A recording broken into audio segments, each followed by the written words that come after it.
আজকে রান্না করব ভোলা মাছ। আর ভোলা মাছটাকে নুন হলুদ মাখিয়ে রেখেছি।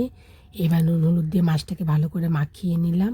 কড়াই বসিয়ে দিয়েছি গ্যাসে, কড়াইতে আমি তেলও দিয়ে দিলাম।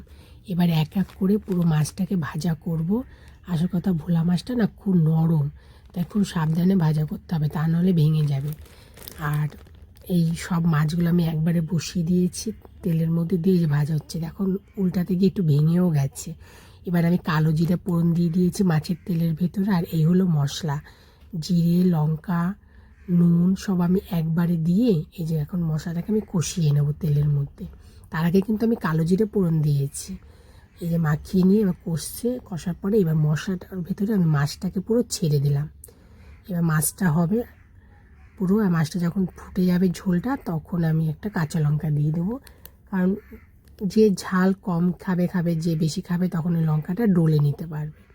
আর ঝাল খাবার মধ্যে আমিই যা খাই, আর কেউই ঝাল খায় না। এই যে মাছটা ফুটছে, আমি এইভাবেই ভোলা মাছ রান্না করি। যেহেতু মাছটা খুব ছোটো,